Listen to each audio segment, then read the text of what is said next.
السلام عليكم ورحمة الله وبركاته. إن الحمد لله نحمده ونستعينه ونستغفره ونعوذ بالله من شرور أنفسنا ومن سيئات أعمالنا.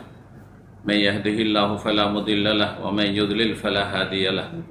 وأشهد أن لا إله إلا الله وحده لا شريك له وأشهد أن محمدا عبده ورسوله صلى الله تعالى عليه وعلى آله وصحبه وسلم تسليما كثيرا.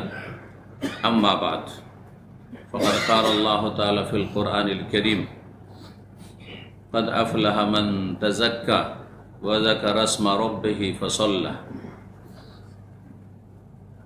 সম্মানিত মসজিদের মুসল্লিগণ এবং আজকের এই মোবারক মাহফিলের উপস্থিতি, আল্লাহ রাব্বুল আলামিনের প্রশংসা এবং প্রিয় নবী সাল্লাল্লাহু আলাইহি ওয়াসাল্লামের উপর সালাত ও সালামের পর এই মসজিদের যারা দায়িত্বশীল জিম্মেদার, তাদের শুকরিয়া আদায় করি যে তারা এই মসজিদকে আমাদের দাওয়াতি কাজের উদ্দেশ্যে এই সময়টাই বসে কোরআন সুন্নাহর কথা, মহান আল্লাহ রাব্বুল আলামিনের কথা, রাসূলুল্লাহ সাল্লাল্লাহু আলাইহি সাল্লামের কথা কিছু শোনার জন্য, শোনাবার জন্য সুযোগ করে দিয়েছেন। ফাজাজাহুমুল্লাহু খাইর।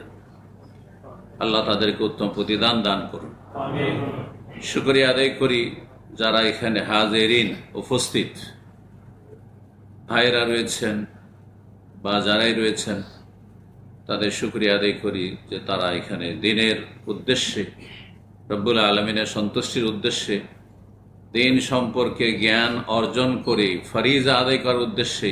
কারণ এলম শিখা ফরজ। আমাদের দেশের মানুষরা মনে করে যে দ্বীনের মাহফিলে বসবো শুধু সওয়াবের আশায়। এটা অসম্পূর্ণ কথা, এটা একেবারে সীমিত কথা। এটা কোনো একজন জ্ঞানী মুসলিমের কথা নেই।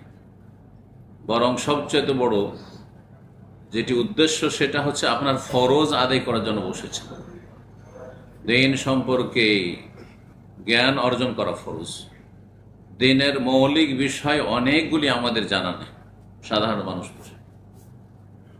আর খুঁটিনাটি শাখা প্রশাখা যেসব রয়েছে সেগুলি তো আছেই, কিন্তু যেসব মৌলিক বিষয়গুলি, আকীদার বিষয়, মানহাজের বিষয়, ইবাদত বন্দেগীর ফরজ ওয়াজিবাতের বিষয়, হারাম নাজায়েজের বিষয়, সেগুলি আমাদের অনেকের জানা নেই। সুতরাং দ্বীন সম্পর্কে জ্ঞান অর্জন করা ফরজ। যে ফরজ আদায়ের জন্য বসেছেন, তালাবুল ইলমে ফরিদাতুন আলা কুল্লি মুসলিম, দ্বীন সম্পর্কে জ্ঞান হাসিল করা প্রত্যেক মুসলিমের ফরজ কাজ। এটি এক নম্বর কাজ। আর তারপরে এলেম শিখে সহি এলেম শিখতে হবে, ভুল নয়। আর সহি এলেমটাই শেখানো হয় আলহামদুলিল্লাহ আরব দেশগুলিতে সাধারণত, যেটা সরকারিভাবে হয়ে থাকে অথবা ধর্ম মন্ত্রণালয় থেকে হয়ে থাকে, আর খোলাখুলি স্পষ্ট ভাষায় হয়ে থাকে, লুকিয়ে গোপনে নয়। আর ভেজালের আলামত হচ্ছে লুকিয়ে লুকিয়ে তারা কাজ করে, গোপনে তারা মানুষকে বিভ্রান্ত করে। কারণ আরব দেশে ইসলাম নাজিল হয়েছে, ইসলাম এখান থেকে শিখে যেতে হবে। আর দেশের মানুষরা আসবার এখানে লুকিয়ে লুকিয়ে ইসলাম শিখাবে, সেটি আসল ইসলাম নয়, ভেজালযুক্ত ইসলাম। সতর্ক সাবধান থাকবে। আজকের এই মসজিদের বিষয়বস্তু কয়েকটি গুরুত্বপূর্ণ বিষয়। আমার সামনে 10টি বিষয় রয়েছে, প্রায় সবগুলি মোটামুটি আমাদের এই মসজিদের, যে মসজিদে বাহরাইনে হামাদ টাউনে বসে আছি, এই মসজিদের কর্তৃপক্ষ আমার কাছে এক সপ্তাহ আগে পাঠিয়েছে। যে বিষয়গুলির ওপর একটু আলোকপাত করতে হবে, আলোচনা করতে হবে। এক একটি পয়েন্ট আপনাদের সামনে পেশ করব, আর তারপরে সেই বিষয়গুলি সম্পর্কে যে ভুলভ্রান্তি রয়েছে সেগুলির ইসলাহ সংশোধনের চেষ্টা করব। আল্লাহ রাব্বুল আলামিন যেন তৌফিক দান করেন এবং আপনাদেরকে সঠিকটা জেনে আমল করার তৌফিক দান করেন। আল্লাহ রাব্বুল আলামিনের আয়াত দিয়ে শুরু করি। সূরা আ'লা, কাদ আফলাহা মান তাযাক্কা। প্রথম পয়েন্ট যেটি, সেটি শুরু করতে যাচ্ছি, সেটি হচ্ছে পবিত্রতা, তাহারা। পবিত্রতা, পবিত্রতা বলতে আমরা কিন্তু সাধারণ মানুষ বুঝি পবিত্রতা মানে শরীরের শুধু পবিত্রতা। গোসল ফরজ না থাকে, গোসল ফরজ হয়ে থাকে তো গোসল করে নেওয়া, উজু না থাকে তো উজু করে নেওয়া, আর যদি উজুর পানি না থাকে, পানির ব্যবস্থা না থাকে বা পানি ব্যবহার না করতে পারেন তো তেমন করে নেওয়া, এগুলো হচ্ছে পবিত্রতা। এটা মানুষের শরীরের নাপাকির ক্ষেত্রে। কিন্তু কোনো নাপাক বস্তু যদি লেগে থাকে শরীরে অথবা কাপড়ে বা সালাতের জায়গায়, তাহলে সেসবকে পাক পবিত্র করা, নাজাসাত থেকে নাপাকি থেকে, এটি হচ্ছে বাহ্যিক পবিত্রতা। এগুলি হচ্ছে বাহ্যিক পবিত্রতা, এটি এক ধরনের পবিত্রতা। শুধু এইটাই বুঝলে হবে না, এর চাইতে বড় গুরুত্বপূর্ণ পবিত্রতা হচ্ছে তাহারাতুল কলব, তাজকিয়াতুন নফস। জি, কলবের অন্তরের তাহারাত পবিত্রতা, আত্মার পরিশুদ্ধি, তাজকিয়ায়ে নফস। নফস মানুষের মন। কলবকে কলব কেন বলা হয়? কলব মানে পরিবর্তন হওয়া। এখান থেকে উর্দু বাংলা ভাষা ইনকেলাব বলা হয়। ইনকেলাব মানে কি? বিপ্লব, পরিবর্তন, তাই না? তো পরিবর্তন হওয়া। তো কলব এই জন্য কলব যে ও মুহূর্তে মুহূর্তে ওতে চেঞ্জিং আসতে থাকে। जो लोग सिर्फ उर्दू समझते हैं उनके लिए पहला पॉइंट बता दूं, वही है तज़किया नफ्स। तहारत की बात है, और तहारत दो किस्म की हुआ करती है। ये पहला मेरा नुक्ता है आज की जो है तकरीर का। तहारत हिस्सी या ज़ाहिरी तहारत, ये जिस्म की तहारत, कपड़े की तहारत, नजासत से, हदस से, और जिस जगह में आप नमाज पढ़ेंगे उस जगह की तहारत। ये तहारत का एक हिस्सा है। इससे अहम तहारत वह है तज़किया नफ्स, नफ्स की पाकिज़गी। तहारतुल क़ल्ब, दिल का साफ सुथरा और क्लीन होना। तो এই প্রথম পয়েন্টটি নিয়ে আলোচনা করব, তা হচ্ছে পবিত্রতা। আর পবিত্রতা দুই ভাগে বিভক্ত। একটা বাহ্যিক পবিত্রতা, যেমনটা বললাম, আবার বলছি, শরীরের পবিত্রতা হচ্ছে হাদাস না থাকে, উজু না থাকলে উজু করে নেওয়া, গোসল ফরজ থাকলে গোসল করে নেওয়া। আর নাজাস থেকে পবিত্রতা হচ্ছে শরীরে যদি নাপাকি লেগে থাকে, পেশাব পায়খানা লেগে আছে তাহলে ধুয়ে পরিষ্কার করা। কাপড়ে লেগে আছে, যে কাপড়ে আপনি ইবাদত বন্দি করবেন, সালাত আদায় করবেন, তাহলে কাপড় পরিষ্কার করে নেওয়া, না হয় পরিবর্তন করা। যেই জায়গায় আপনি নামাজ পড়বেন সেই জায়গা পবিত্রতা রাখা। এর চাইতে গুরুত্বপূর্ণ পবিত্রতা হচ্ছে আত্মার পরিশুদ্ধি, তাজকিয়ায়ে নফস, তাহারাতুল কলব, অন্তরের কলবের পবিত্রতা। সেটা কি থেকে? সেটা দুই ধরনের নাপাকি থেকে। এক হচ্ছে শুবহাত, সংশয়ের নাপাকি, আর একটি হচ্ছে শাহওয়াতের নাপাকি। এই দুই রকমের নাপাকি থেকে অন্তরে দুই রকমের নাপাক বস্তু, অপবিত্র বস্তু অন্তরকে কুলুষিত করে, অন্তরকে নোংরা করে দেয়, অন্তরকে তৈয়ব রাখে না, খবিস করে দেয়। পায়খানা নোংরা জায়গা, সেই জন্য সেখানে দোয়া পড়ার সময় বলতো আল্লাহুম্মা ইন্নী আউযু বিকা মিনাল খুবুসি ওয়াল খাবাইস। তা আপনার অন্তরে যদি খাবাসাত ভরা থাকে, নোংরামি ভরা থাকে, তাহলে আপনার শরীর পাক করে লাভ নেই, আপনার কাপড় পাক করে লাভ নেই, আর আপনার নামাজের জায়গায় শুধু পাক পবিত্র থাকা যথেষ্ট নয়, কিছুই লাভ নেই। আগে আপনার কলব যেটা ভিতরে আছে, যেটা আপনার গোটা শরীরকে মাথা থেকে পা পর্যন্ত আপনাকে পরিচালনা করছে, এই কলব, হৃদয়কে পাক পবিত্র করা, আত্মার পরিশুদ্ধি। সেটা কি থেকে? দুই রকমের রোগ বললাম। এক সংশয়ের রোগ, সবচেয়ে বড় রোগ হচ্ছে অন্তরের। আর সবচেয়ে বড় নাপাকি খাবাসাত হচ্ছে শিরকের রোগ, কুফরের রোগ। অন্তরে যেন শিরিক না থাকে, কলবে হৃদয়ে যেন আল্লাহ ছাড়া অন্যের জায়গা না থাকে। দুর্গার জায়গাও না থাকে, দরগার জায়গা না থাকে। দুর্গার জায়গা থেকে হয়তো মুক্ত জন্মসূত্রে আপনি মুসলিম, আর যে অমুসলিম হিন্দু তার অন্তরে দুর্গার জায়গা আছে, মূর্তির জায়গা আছে। আপনি মূর্তির নাপাকি থেকে পবিত্র করলো, আপনি দরগা, মাজার পূজা আর পীর পূজা আর কবর পূজা, এই যে কবর, হ্যাঁ, গৌস কুতুব আবদালকে এখানে ঢুকিয়ে আপনি আল্লাহর সাথে শরীক স্থাপন করেছেন, যার ফলে আপনার অন্তর একেবারে নাপাক খবিস হয়ে আছে।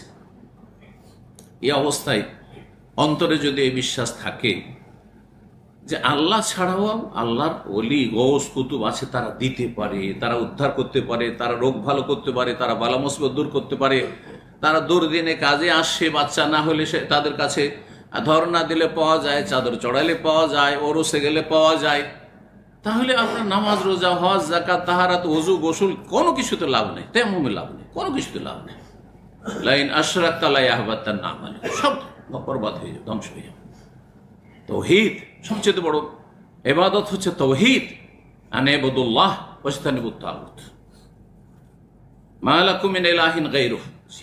তাওহীদুল্লাহ সবচেয়ে বড় ইবাদত, সবচেয়ে গুরুত্বপূর্ণ ইবাদত। অন্তরে আল্লাহকে শুধু জায়গা দিতে হবে, দরগা দুর্গাকে মুছে ফেলতে হবে। সৃষ্টির পূজা, সৃষ্টির কাছ থেকে কিছু অসাধারণ আশা রাখা, সাধারণ আশা রাখা অসুবিধা নেই। মানুষ কাজে ধার কর্জা নিচ্ছেন, কিছু হেল্প নিচ্ছেন, চাইছেন, অসুবিধা নেই, ভাই ভারী বোঝাটা উঠিয়ে দাও। কিন্তু অসাধারণ কিছু, মরা মানুষের কাছে সবই অসাধারণ, অসম্ভব যে কোনো কিছু দিতে পারে। আর জীবিত মানুষও আপনার চোখের আড়াল থেকে দিতে পারে না। এই জন্য এক কথাই, অন্তরকে শিরক মুক্ত করা, যেমন শিরক মুক্ত করা তেমনই কুফরি মুক্ত করা, নাস্তিকতা মুক্ত করা, ধর্মনিরপেক্ষতা মুক্ত করা, যত রকমের কুফরি আছে, সেহের, জাদু ওর কুফরি, এগুলো থেকে মুক্ত করা, ঈমান ভঙ্গকারী যে বিষয়গুলো, নওয়াকাজুল ঈমান, নওয়াকাজুল ইসলাম, সেগুলো থেকে মুক্ত করা, এই পীর মুরিদের ব্যবসা থেকে মুক্ত করা, আপনার পীর ভক্তি থেকে অন্তরকে পরিষ্কার করা, তাজকিয়া নফস, কাদ আফলাহা মান তাযাক্কা। সফল ওই ব্যক্তি যে আত্মাকে পাক পবিত্র করতে পারল। ওয়াজাকারা ইসমা রাব্বিহি, তারপরে রবকে স্মরণ করলো। আগে ক্লিন করেন, তারপরে আতর লাগান। ডিউটি থেকে এসেছেন, ওয়ার্কশপে কাজ করছিলেন, শরীরে কাপড়ে ময়লা লেগে আছে, আতর মারবেন, স্প্রে মারবেন, নাকে গোসল করবেন, কাপড় সাফ করবেন, পরিষ্কার কাপড় পরবেন, তারপরে আপনি আতর সেন্ট মারবেন। জি, তাওহীদকে সুসজ্জিত করবেন শিরক মুক্ত হয়ে। তো এটা অত্যন্ত জরুরি। কাদ আফলাহা মান তাযাক্কা ওয়া যাকারা ইসমা, তারপর রবের নাম স্মরণ করবেন, রবকে স্মরণ করবেন আপনি। ইয়া আল্লাহ, ইয়া রহমান, এই নয় যে ইয়া গৌস, ইয়া কুতুব, ইয়া আবদাল, না না, মোটেই না, কেউ দিতে পারেন না। মা লাকুম মিন ইলাহিন গায়রুহু, অন্তরকে পাক পবিত্র করা, তাহারাতুল কলব আর তাহারাতুল বাদান, শরীরকে পাক পবিত্র রাখা। শরীরে যা কিছু আছে, নামাজ পড়বেন, আপনার সবকিছু পাক পবিত্র থাকতে হবে। আশা করি বুঝতে পেরেছেন। এটি হচ্ছে প্রথম পয়েন্ট। 2 নম্বর পয়েন্ট হচ্ছে উজুর হেফাজত করা। উজুটা সুন্দর করে করবেন। উজুতে ঠকামি করলে হবে না। উজুতে ঠকামি হচ্ছে 2 রকম। এক হচ্ছে বেদাতি তরিকার উজু, সুন্নতি তরিকার উজু না। আর একটি ঠকামি হচ্ছে যে আপনি উজু অসম্পূর্ণ করছেন, উজুর ধোয়ার অঙ্গগুলি কিছু শুকনো থেকে যাচ্ছে, যত্ন নিচ্ছেন না। তাড়াতাড়ি করে উজু করলেন, এখানে একটু জায়গা শুকনো থেকে গেল, আপনার আরেকটি জায়গা শুকনো থেকে গেল, আপনার হয়তো ওই টাকনার ওইখানে নিচু জায়গা, টাকনার নিচে যা আছে ওখানে পানি পৌঁছিল না, আপনি উজু ব্যাস কাজ সারতে হবে। উজু করতে গিয়ে আপনি উল্টো পাল্টা উজু করলেন না। উজুর ফরজগুলি ঠিক রাখা, অজেবাত ফরজ অজেবাত ঠিক রাখা, সুন্নাতগুলি যথাসাধ্য পালন করবেন, বেদাত থেকে মুক্ত থাকবেন। উজুর বেদাতের ক্ষেত্রে আপনার নানা বেদাত রয়েছে, বেদাতি দোয়া কালাম পড়া, এগুলো পড়বেন না। সুন্নতি দোয়া পড়বেন আপনি শুরুতে শেষে, এই সুন্নতি জিকির আজকার রয়েছে। আর আপনি ও ঘাড় মশা করবেন না, গর্দন মশা করবেন না। গর্দন মশার বেদাত আমাদের সাথে, এদিক থেকে এতটুকু না, পুরো মাথার মশা করবে না, এদিক থেকে এতটুকু করলেন আর দিলেন ঘাড়, এই কাটিং না, এই কাটিং করবেন না, হ্যাঁ, এটাকে ছাঁটাই করবেন। মানে এই বেদাতকে ছাড়তে হবে আপনাকে। সুন্নতি তরিকায় আপনি উজু করবেন, বেদাত মুক্ত উজু করবেন, অতিরিক্ত কোনো বানানো দোয়া পড়বেন না মুরব্বীদের, যদি রাসূলুল্লাহ সাল্লাল্লাহু আলাইহি ওয়াসাল্লাম হাদিসে না থাকে, সহিহ হাদিসে না থাকে। এক শ্রেণীর লোকেরা প্রত্যেক উজুর অঙ্গের এক একটি করে দোয়া আবিষ্কার করেছে, যেমন সাফা মারওয়ার চক্করে এক এক চক্করে 7 চক্করে 7 দোয়া, বাইতুল্লাহর তওয়াফে 7 চক্করে 7 দোয়া। এগুলো বিদআত, এগুলি ছাড়তে হবে। এগুলি আগাছা। আগাছা বুঝেন? কৃষি কাজ করেছেন, ধানের জমি, গমের জমি, আর ওখানে মেলা ঘাস হয়ে গেছে। ঘাসগুলো সাফ না করলে আপনার গম হবে না, ধান হবে। ঠিক তেমনি আপনার বিদআত থেকে পরিষ্কার পরিচ্ছন্ন না করলে ইবাদত বন্দেগী সহিষ্ণুতা হবে না, কবুল হবে না। যার ফলে ওই বিদআতি তরিকা বাদ দিতে হবে। উজুর ক্ষেত্রে, সালাতের ক্ষেত্রে সুন্দরভাবে উজু করতে হবে। উজুতে আপনার এমন কাজ করবেন না যাতে শুকনো থেকে যায়, অসম্পূর্ণ থেকে যায়। অনেক সময় উজু পানি আছে, কিন্তু আপনি তয়াম্মুম করে সেরে নিলেন, জায়েজ নয়। অনেকে আজকাল মক্কা মদিনে যায় আর ভিড়ে হারামের মধ্যে আছে, ঘুমিয়ে আছে। আমার অনেক লোক এরকম জায়গায় ঘুমিয়ে আছে, গভীর ঘুমে ঘুমাচ্ছে, জাগিয়ে দিলাম, উজু করে এসে এইদিকে জামাত শুরু হতে যাচ্ছে, আর ও যাবে না, ওতেই নামাজ পড়িয়ে নিল, নামাজ হবে না। নবী সাল্লাল্লাহু আলাইহি ওয়াসাল্লাম মিফতাহুস সালাত আত-তাহুর, আরে নামাজের চাবি হচ্ছে পবিত্রতা। গোসল ফরজ থাকলে গোসল করা, উজু না থাকলে উজু করা। উজু ভঙ্গের কারণ হয়েছে শুধু উজু করে আসেন, জামাত পান আর নাই পান, উজু করে আসতে হবে। এই জানাজার জামাত ধরা, আমাদের দেশীয় ফতোয়া আছে, জানাজার জামাত হয়ে যাচ্ছে, জামাত ধরার জন্য তেমন করে দৌড় দাও, না, জায়েজ নাই মোটে। আপনি জামাত পান আর নাই পান, জানাজা পান আর নাই পান, আপনি পানি আছে, উজু করে আসেন, তারপরে আপনি আসেন, আর তারপরে নামাজ পড়েন। আপনি একা হইলে একা জানাজা পড়েন, কোনো অসুবিধা নেই। কবরকে সামনে করে জানাজা নবী সাল্লাল্লাহু আলাইহি ওয়াসাল্লাম পড়েছেন, সুন্নতকে বাদ দিয়েছেন, আর ভালো কাজ করেন আপনি। তো মুহাফাজা আলাল ওযু, এই মর্মে একটি হাদিস শোনায়, সাহবান রাদিয়াল্লাহু তাআলা বর্ণনা করছেন, রাসূলুল্লাহ বলেন, ইস্তাকিমু ওয়ালান তুহসু, তোমরা ইস্তেকামা, সোজা পথে চলে, জান্নাতের পথে চলে। ডানে বামে এদিকে আছে আপনার চরমপন্থীদের পথ, চরমপন্থী যারা খারেজি, জঙ্গি, এদের পথ গোমরা, পথভ্রষ্ট। আর এদিকে হচ্ছে শিথিলপন্থী, ঢিলাপন্থী, শিরক বেদাতে লিপ্ত। সবই ঠিক, এটাও ঠিক, ওইটাও ঠিক। এরকম ধর্ম কোন আমাদের দেশে আছে? সব ঠিক, সবাইকে, কাউকে নারাজ করবে না। কারো ভুল বললে অসন্তুষ্ট হবে, আমি সমালোচনার পাত্র হব না। কারো আমি গাল খাবো না। আরে আম্বিয়া রাসূল সবাই গাল খেয়েছে, জি। আপনি যদি বলেন সবাইকে খুশি করবো, তাহলে আপনি বাতিলপন্থী। হক কথা বলবেন, তাহলে সবাই সন্তুষ্ট হবে না। আর যদি হক বাতিল সব মিলিয়ে বলেন, ভাই যার যেটা মন হয় করো, যে যেমন নামাজ পড়ছো পড়ো, যে যেমন রুজু করছো করো, ধর্মকর্ম করো, অসুবিধা নাই, ব্যাস। দুনিয়ার ক্ষেত্রে ছাড় দেবেন, কিন্তু দিনের ক্ষেত্রে ছাড় দেওয়ার কোনো অধিকার নেই। কাল আল্লাহ কাল রাসূল, মানহাজে সালাফ, সাহাবায়ে কেরামদের তরিকা। ইসলাম 1400 বছর আগে যেমনটা ছিল ওই রকম ইসলাম পালন করতে, এটা হচ্ছে ইসলাম। বাকিগুলো ভেজাল যুক্ত। আপনি আপনার ইসলামকে মিলিয়ে দেখুন, সাহাবায়ে কেরামদের আমলের সাথে আপনার ইসলাম মিলছে কিনা। ইস্তাকিমু ওয়ালান তুহসু ওয়ালামু আন্না খায়রা আমালিকুম আস-সালাহ, আর জেনে রাখো তোমাদের সবচাইতে খায়রা আমালিকুম, সবচাইতে ভালো আমল হচ্ছে নামাজ। সালাতের চাইতে, নামাজের চাইতে ভালো আমল দুনিয়াতে কোনো কিছু নেই।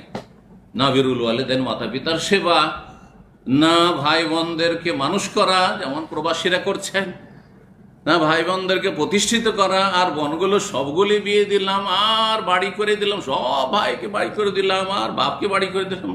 আরে ওগুলো নেকির কাজ, কিন্তু আপনার নামাজ না থাকলে ওগুলো জিরো। 5 ওয়াক্ত নামাজ না থাকলে সব জিরো।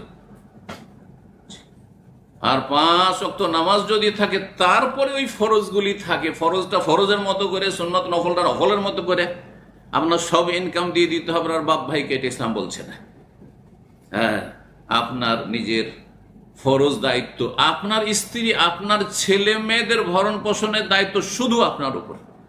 আর আপনার বাপ মায়ের ক্ষেত্রে যে ফরজ দায়িত্ব, সেটা আপনার 5 ভাই থাকলে 5 ভাইয়ের উপর। আপনার মায়ের পেটের ভাইয়ের দায়িত্ব নয় যে আপনার বিবির ভরণ পোষণ দেবে, আপনার ছেলে মেয়েদের দায়িত্ব নেবে, অথচ আপনি বেঁচে আছেন। এগুলোকে বাদ দিয়ে আমাদের দেশের মানুষেরা সব টাকা ও বাবার নামে হচ্ছে, মায়ের নামে হচ্ছে, আর সবাই সমান সমান ভাগ করলো, আর এদিকে স্ত্রী ছেলে মেয়েকে বঞ্চিত করলো। মূর্খ সমাজ। বাপ মা যেমন মূর্খ, তেমন ছেলে মেয়েরা মূর্খ, আর কার কি হক তা বুঝে না, যার ফলে দেশাচার ধর্মকর্ম চলছে। আর সবচাইতে ভালো আমল যখন সলাত, আর সলাতের জন্য চাবি হচ্ছে কি? আত্মহুর, পবিত্রতা। তো চাবি না থাকলে তো দরজাই খুলবে না, আপনি ঢুকতেই পারবেন না। আপনি নামাজে ওযু নাই মানে নামাজ ঢুকতেই পারছেন না। নামাজ পড়লো, সারা রাত নামাজ পড়লে এক রাকাতও কবুল হবে না। সুতরাং ওয়ালা ইউহাফিজু আলাল উযু ইল্লা মুমিন, নবী সাল্লাল্লাহু আলাইহি ওয়াসাল্লাম বলছেন যে উযুর হেফাজত একমাত্র মুমিন ব্যক্তি করে। তাহলে উযুর হেফাজত করতে হবে। হেফাজত বললাম দুই দিক থেকে, মনে আছে? বেদাত থেকে হেফাজতে রাখতে হবে, বেদাতি উযু করবেন না। আর উযুতে ধোয়ার জায়গাগুলো যেন শুকনো না থাকে কোনো জায়গা। মুসনাদ আহমদ ইবনে মাজার হাদিস, হাদিসটি আল্লামা আলবানী रहमहुल्लाह ताला सही पहुंचा। तो दूसरा पॉइंट मैं उर्दू में बोलने का जो वादा किया है वो ये था कि वजू की हिफाजत जरूरी है। वजू की हिफाजत बेदाती वजू से, बेदाती तरीके पर वजू ना करें, सुन्नती वजू करें। और दूसरा यह है कि वजू में कोई धोने की जगह खुश्क ना रह जाए, कि खामी ना रह जाए। 3 বার করে করলে ভালো, কিন্তু মুস্তাহাব। 2 বারও জায়েজ আছে। একবারে যদি ওযু রঙ পুরো ধোয়া হয়ে যায়, ফরজ আদায় হয়ে যাবে, জেনে রাখতে হবে। তাহলে এতটা করতে পারেন, কিন্তু কোন জায়গায় সামান্য শুকনো রাখতে পারবেন না। আপনি যে জায়গাগুলো ধুইতে হবে, কোনই সহ ধুইতে হবে, রাখনা সহ ধুইতে হবে। এখন কোন একটু শুকনো থেকে গেল চলবে না, ওযু হবেই না। 3 নম্বর যে বিষয়টি, সেটা হচ্ছে আপনাকে 5 ওয়াক্ত নামাজের হেফাজত করতে হবে। অধিকাংশ মুসলিমরা, অধিকাংশ কি সবই বললেই চলে, শতকরা 95 জন বেনামাজি আজকাল মুসলিম। 5 জন কায়েমে নামাজি শতকরা, এটা খুব বেশি করে বলা হচ্ছে। পরিসংখ্যান এটি বিশ্বের বড় দুঃখের বিষয়। সাহাবায়ে কেরামদের আমলে এই কল্পনাও ছিল না যে মুসলিম বেনামাজি হয় খায়রুল কুরুন। সাহাবায়ে কেরামদের আমল জামানা আর তাবেঈনদের জামানা, তাবা তাবেঈনের জামানায় বেনামাজি তারেকে সালাহ মুসলিম হয়, এটা জানা ছিল না। সাহাবায়ে কেরামদের ইজমা ছিল যে মুসলিম নামাজ পড়ে, নামাজ না পড়লে মুসলিম হয় না। কানু লা ইয়ারাউনা শাইআম মিনাল আমালি তারকুহু কুফরুন গায়রা সালাহ। নামাজ ছাড়া কে তারা কুফরি মনে করতেন, অন্য কোন আমল ছেড়ে দিলে কাফের হয়ে যায় না, ফাসিক হয়, গুনাহগার। নামাজ ছাড়া মুসলিম থাকে না, এটি ইজমায়ে সাহাবা। পরে লোকের ইখতিলাফ করেছে, বড় কুফরি না ছোট কুফরি ইখতিলাফ। ঠিক 5 ওয়াক্ত নামাজ পড়তে হবে, জি। এবং শুধু নিজে পড়া যথেষ্ট নয়, নিজের স্ত্রী পড়ছে কিনা, বিবাহিত আপনার ছেলে মেয়ে আছে, বাপ হয়েছেন, ছেলে মেয়েরা সাবালক সাবালিকা হতে চলেছে, তারা নামাজ পড়ছে কিনা আপনার খোঁজ নিতে হবে। রব্বুল আলামিন ইরশাদ করেছেন সূরা তাহায়, ওয়ামুর আহলাকা বিস-সালাতি ওয়াসতাবির আলাইহা। হে মুসলিম, তুমি তোমার আহালকে, পরিবার, আহাল মানে স্ত্রী ছেলে মেয়ে, তাদেরকে নামাজের হুকুম করো। বাপ মাও যদি আধা নামাজি বেনামাজি হয় তাদেরকে উপদেশ দেবেন, কিন্তু চাপ সৃষ্টি করার অধিকার নেই। কিন্তু স্ত্রী ছেলে মেয়েদের চাপ সৃষ্টি করার অধিকার আছে, বরং ফরজ দায়িত্ব আছে। বাই ফোর্স নামাজ পড়াইতে হবে। আমার সংসারে থাকলে স্ত্রী নামাজ পড়তে হবে, ছেলে মেয়ে আমার সাথে থাকলে এবং আমার হোটেলে খেলে নামাজ পড়তে হবে। স্বামীর ঘরে গিয়ে বিয়ে দিয়েছেন, কি করছে, তখন মুখে শুধু বলবেন, কিন্তু চাপ সৃষ্টি করা যতক্ষণ আপনার তত্ত্বাবধানে আছে। ফরজ ওয়ামুর আহলাকা বিস-সালাহ, নিজে নামাজ পড়া শুধু নয়, তোমার আহলকে, পরিবারকে নামাজের নির্দেশ দাও। ওয়াসতাবির আলাইহি, এবং তার ওপর তুমি অবিচল থাকো, তুমি কন্টিনিউ করো। এই নয় যে টেম্পোরারি মুসাল্লি, রমজান মাসে বড়ই মুসল্লি হয়ে গেলেন, 1 রাকাত তারাবি ছাড়লেন না আপনি, বালা মুসিবত আসলো তখন মুসল্লি সেজে গেলেন, বাপ মরেছে, মা মরেছে, স্বামী মরেছে, অমুক মরেছে, তখন মুসল্লি হয়ে গেলেন, এটা ছেলে মারা গেছে, মুসল্লি হয়ে গেলেন। আর যখন সুখ হয়েছে তখন আল্লাহকে ভুলে গেলেন আপনি। আপনার মধ্যে নেফাক, কপটতা রয়েছে, আল্লাহ অন্তর জানছেন আপনার। ওয়াস্তাবির আলাইহা, ধৈর্য ধারণ করো, অবিচল থাকো। লা নাসআলুকা রিজকা, আরে আল্লাহ বলছেন তোমাদের কাছে আমি পয়সা চাই না, তোমরা সব ইনকাম করো, ব্যাস যাকাতটা দিয়ে দাও, কিছুই চাই না তোমাদের কাছে। তোমাদের কাছে আল্লাহ রিজিক চাই না। নাহনু নারযুকুকা, হে মানুষ তোমাকে আমি রিজিক দিচ্ছি, আমি দিচ্ছি। ওলামারা বলছেন নামাজের কথা বলে আল্লাহ রিজিকের কথা কেন বললেন? রহস্য শুনুন।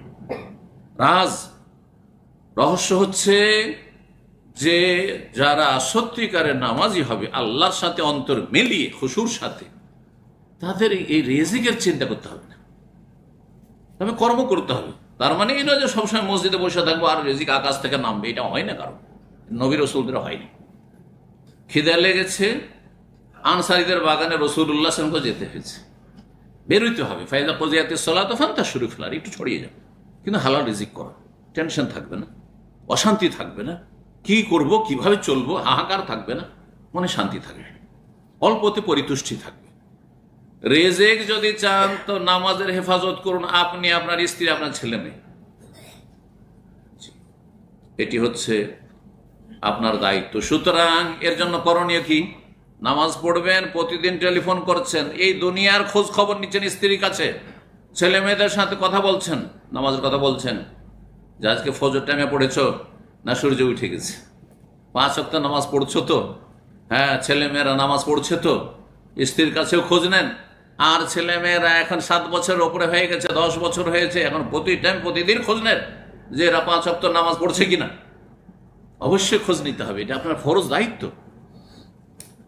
तो तीसरी बात जो इस मजलिस की है वो ये है कि आप खुद नमाजी हों, नमाज की हिफाजत करें और अपने अहल आयाल को नमाज की रहनुमाई करें, नमाज की ताकीद करें। यह आपकी फरीज़ जिम्मेदारी है। डेली आप फोन करते हैं, पूछें उनको, पहले नमाज की बात पूछें, इस्लाम की बात, ईमान की बात पहले पूछें, दुनिया से पहले, फिर जो है दूसरी बात आप उनसे करें। अल्लाह ताला तौफीक अता फरमाए। আল্লাহ বলছেন কু আনফুসাকুম ওয়া আহলিকুম নারা, হে ইমানদারগণ আগে নিজেকে বাঁচাও জাহান্নাম থেকে আর নিজের আহালকে বাঁচাও। আপনি দেশবাসীর কেন চিন্তা করছে? এত বড় বড় আজকাল আন্তর্জাতিক চিন্তা ইস্যু নিয়ে, এই বিশ্বে কি, মুসলিম বিশ্বে কি হচ্ছে, তো ফিলিস্তিনে কি হচ্ছে, কিন্তু আপনার ঘরের খবর নাই। আগে ঘরকে ঠিক করেন আপনি।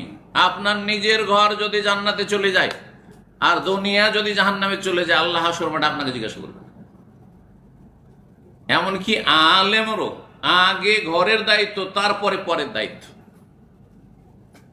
হ্যাঁ, পর সম্পর্কে আলেমের দায়িত্ব আছে, আমার দায়িত্ব আছে, কিন্তু আগে ঘরের অবস্থা যদি আমার ঠিক না থাকে তাহলে আমার পরকে হেদায়েত করে নাজাত নেই। এটা আপনাকে সবসময় চিন্তা করতে হবে। 4 নম্বর যে বিষয়টি, সেটা হচ্ছে কিছু মানুষ আছে যারা দুনিয়াকে 1 নম্বরে রাখে। দুনিয়া মানে ডিউটি, পয়সা, আয় উপার্জন, হ্যাঁ ব্যবসা বাণিজ্য, তারপরে দুনিয়া হচ্ছে ঘুমটা 1 নম্বরে, আর ফজর নামাজ 2 নম্বরে। ফজর নামাজ পড়ে, যদি জেগে যেতে পারলো তো পারলো, চেষ্টা নেই, অ্যালার্মও লাগাবে না, আর কোনো কষ্টও নেই। মাসকে মাস বা সপ্তাহ সে উঠতে পারছে না ফজরে, কোনো মনোকষ্ট নাই, কোনো আক্ষেপও নাই। যখন উঠলো সকাল 7টা 8টায় ডিউটি যাওয়ার আগে, ব্যাস নাকরাতুল গোরাব, হ্যাঁ ওই কাকের মতো ঠোকর মেরে নিল, মানে খাটাখাট 2-4 সেজদা করে নিল, ব্যাস। এই নামাজ দিয়ে কাজ হবে না। 1 নম্বরে দুনিয়া নয়, 1 নম্বরে আখিরাতকে রাখতে হবে। জান্নাত 1 নম্বরে, জান্নাতের পথিক হইতে হবে। আর ডানে বামে যে হালাল রুজি আছে, হালাল রুজি নিতে হবে চলতে চলতে জান্নাতের পথে, সহজ ভাষায়। যদি এমনটা হয় আপনার লাইফটা, যে আগে আমার নামাজ, তারপরে আমার ঘুম, তারপরে আমার রুজি রোজগার, তারপরে আমার ব্যবসা বাণিজ্য, তারপরে আমার ডিউটি। আমরা যদি বলে কোনো জায়গায় পশ্চিমা দেশ ঘুরে এলাম, অনেকে আছে জুমা পড়তে পারি না, মোটেই জায়েজ না এরকম চাকরি করে, যে আপনি মাসকে মাস, বছরকে বছর জুমা পড়তে পারবেন না, আপনি জুমা পড়তে দেয় না, আপনি চাকরি করবেন, সে চাকরি হারাম। এটা একজন মুসলিমের জন্য, এটা কাফের জন্য ছেড়ে দেন। যে জুমার সময় ডিউটি করতে হবে, অমুসলিম ডিউটি করবে সেই ডিউটিটা। হ্যাঁ, আপনাকে সেই ডিউটি করতে হবে। আপনার জন্য মেলা হালাল রাস্তা আছে। নামাজের ক্ষেত্রে আজান হচ্ছে, আপনাকে ফরজের সময় দিতে হবে, ফরজের সময় দিতে হবে। বিড়ি সিগারেট খাওয়ার সময় দিচ্ছে লেবারদেরকে, আর আপনাকে ফরজ 4 রাকাত নামাজ পড়ার সময় দেবে না, যাতে 5-7 মিনিট লাগবে। 7 মিনিট থেকে 8 মিনিটে 4 রাকাত নামাজ হবে, মানে সর্বনিম্ন যেটা নামাজ। সন্ন্যত গুলো না, সন্ন্যতের আগে আপনার ডিউটি যদি ফরজ থাকে ডিউটিতে চলে যান, লম্বা সন্ন্যত ধরাবেন না। কারণ অনেক জায়গায় এইরকম মালিকের সাথে এরকম আপত্তি তখন উঠে আসে যে নামাজ পড়তে গেলে আধা ঘন্টা পাস করে দেয়, এখন 8 মিনিট 10 মিনিট নেবে। সিগারেট খোর যদি সিগারেট খাওয়ার জন্য বিরতি নিতে পারে, তাহলে আপনি আল্লাহর ইবাদতের জন্য বিরতি নেওয়ার বেশি হক রাখেন। এনার যে অধিকার আছে, যদি দেয় অধিকার তাহলে ডিউটি করবেন, আর না হলে আল্লাহর জমিন প্রশস্ত রয়েছে। আলাম তখন আরদুল্লাহ ওয়াসি, আল্লাহ বলছেন আল্লাহর জমিন প্রশস্ত নয়, তো হাজির রফিয়া, সেখানে চলে যাও, সেখানে রিজিক দিবে আল্লাহ রাব্বুল আলামিন। জি, কিন্তু ঘুমের সময়টা আপনার সময়। কেন ঘুমাচ্ছেন আপনি ফজরের নামাজে? কেন ঘুমাচ্ছেন আপনি আসরের নামাজে? ঘুমিয়ে থাকছেন। আপনি জোহরের সময় নামাজ পড়তে মসজিদে যাবেন না, আপনি ঘরে আপনি পাকশাক করছেন, নিজের সময়কে সেভ করছেন। আপনি কিয়ামতে জবাব দিতে হবে। 1 নম্বরে আপনার দুনিয়া হয়ে গেছে। এই মর্মে অনেক কথাই রয়েছে, কিন্তু 1-2টি আয়াত দিয়ে, কোরআনে কারীম দিয়ে শেষ করি, কারণ আমার কাছে এখনো 6টি পয়েন্ট রয়েছে। সূরা নাজিয়াতের 37 থেকে 41 নম্বর আয়াত, এই 4-5টি আয়াত আল্লাহ কি বলছেন শোনেন। ফাআম্মা মান তাগা, যে সীমা লঙ্ঘন করলো, ও আসারাল হায়াতাদ দুনিয়া, এবং পার্থিব জগৎকে প্রাধান্য দিল। প্রাধান্য দেওয়া মানে অগ্রাধিকার দিল, 1 নম্বরে রাখলো। সহজ কথায়, দুনিয়া আপনার 1 নম্বরে। দুনিয়া হচ্ছে ঘুম, একটু আগে বললাম, ঘুমানো আগে নামাজ পড়ে, ঘুম পুরা হওয়ার পরে উঠলাম, না হলে উঠলাম, পরে নামাজ পড়লাম। যারা এই কাজ করবে, এটা সীমা লঙ্ঘন করলো। আগে আমার ডিউটি, আগে আমার চাকরি, আগে ব্যবসা, আগে আমার কম্পিউটার হিসাব আছে, এই আছে সেই আছে, আমার অনেক ব্যস্ততা আছে, করে তারপরে আগে আমি একটা কাস্টমার পেয়েছি, কাস্টমার পৌঁছাবো, তারপর নামাজ পড়বো, নামাজ রক্ত পার হয়ে চলে যাচ্ছে। 1 নম্বরে যারা রাখবে দুনিয়াকে, আসারাল হায়াতাদ দুনিয়া, সীমা লঙ্ঘন করলো, ফাইনাল জাহিমা হিয়াল মাওয়া, জাহান্নাম তাদের বাসস্থান। কত শক্ত কথা রব্বুল আলামিনের। দুনিয়া 1 নম্বরে, নামাজ 2 নম্বরে, রোজা 2 নম্বরে, পারলে পারলাম, না রোজা ছাড়লাম রমজান মাসে, তাহলে জাহান্নাম হচ্ছে আপনার ঠিকানা। আল্লাহু আকবার। আল্লাহ বলছেন পক্ষান্তরে, ও আম্মা মান খাফা মাকামা রাব্বিহি, যেই ব্যক্তি রবের সামনে দাঁড়াইতে হবে এই কথাকে ভয় করলো, রবের সামনে হাজিরা দিতে হবে ভয় করলো, ওয়া নাহান নাফসা আনিল হাওয়া, অন্তরে ভয় আছে আল্লাহ, যে হাসর মাঠে আল্লাহর সামনে হাজিরা দিতে হবে, জবাব দিতে হবে। সুতরাং নিজেকে কুপ্রবৃত্তি থেকে, নিজের মনকে কুপ্রবৃত্তি থেকে, পাপাচার থেকে বাঁচিয়ে রাখো। ফাইনাল জান্নাতে হিয়াল মাওয়া, তাহলে জান্নাত হচ্ছে বাসস্থান। তাহলে জান্নাতের ঠিকানা নিতে চান, যদি বাসা নিতে চান, তাহলে কি করতে হবে? নিজেকে পাপাচার থেকে বাঁচিয়ে রাখতে হবে, আর রবের সামনে দাঁড়ানোকে ভয় করতে হবে, আখিরাতকে, জান্নাতকে 1 নম্বরে রাখতে হবে, ইবাদত বন্দেগী, নামাজ, ফরজগুলিকে 1 নম্বরে রাখতে হবে, আর তারপরে দুনিয়া করতে হবে। রাস্তা ক্লিয়ার, আপনার সামনে রাস্তা ক্লিয়ার। কোনটা ধরবেন ধরেন। জাহান্নামে যাবেন, দুনিয়া 1 নম্বরে, আখিরাত 2 নম্বরে। জান্নাতে যেতে চান, তাহলে আখিরাতকে 1 নম্বরে রেখে যতটা দুনিয়া হচ্ছে হোক, আর না হলে নাই। আগে আমি নামাজ পড়বো, তারপরে ঘুম পুরা করবো। আমার ঘুম ভাঙা হোক, অসুবিধা নেই। রাত্রে 2 ঘন্টা 3 ঘন্টা ঘুমেছে, ফজর পড়বো, তারপরে ফজর পরে ঘুম পুরা করবো। যখন আমার নামাজের সময় শেষ হয়ে গেল, তারপরে ডিউটি নেই, ঘুম পুরা করবো। কেউ জোহর পরে ঘুম পুরা করছেন, কেউ সকালবেলা ঘুম পুরা করছেন, জায়েজ আছে। আমাদের সেটা ভুল কথা আছে, সকালবেলা ঘুমানো জায়েজ নাই, ভুল কথা এটি। সকালবেলা ঘুমানো মাকরু যারা বলছে, তাদেরও হাদিস জাল হাদিস। নওমাতু সুবহে তু রাসূল ফাকরা, জাল হাদিস। ভোরের নামাজ গরিবী নিয়ে আসে, অভাব নিয়ে আসে, দারিদ্র নিয়ে আসে, এটা জাল কথা, রাসূলুল্লাহ সাল্লাল্লাহু আলাইহি ওয়াসাল্লাম কথা নয়, জালি কথা। জি, আল্লাহ বোঝার তৌফিক দান করুন। 5 নম্বর বিষয়টি বলবো, সেটা হচ্ছে অতিরঞ্জন বাড়াবাড়ি। ধর্মের ক্ষেত্রে, কোনো ক্ষেত্র হোক না কেন, ধর্মের অনেক ক্ষেত্র রয়েছে, অনেক লোক আছে বাড়াবাড়ি করে। বাড়াবাড়ি হারাম, বাড়াবাড়ি করতে গিয়ে মানুষ বিভ্রান্ত হয়ে যায়। এই যে জঙ্গিরা সরকারের কাজ নিজের হাতে নিয়ে নিয়েছে, যে এই কাজটা সরকারের ফরজ সেটা নিজের হাতে নিয়ে নিয়েছে, সেই জন্য তারা কি করেছে, সীমা লঙ্ঘন করে জঙ্গি হয়েছে, তারা খারিজি হয়েছে, তাদের নাম খাওয়ারিজ। আপনি আপনার কাজ করবেন। উদাহরণ দিয়ে বলি, সহজ ভাষায় বাড়াবাড়ির একটা উদাহরণ। আপনার স্ত্রী মাথা খুলে যদি চলাফেরা করে বা বোরখা ছাড়া যদি শাড়ি পরে রাস্তায় ঘোরাফেরা করে, সালোয়ার কামিজ পরে, তাহলে আপনি জবরদস্তি স্ত্রীকে ধরে তাকে বোরখাটা গায়ে ঢুকিয়ে দিতে পারবেন, পরিয়ে দিতে পারবেন, পারবেন না? পারবেন না।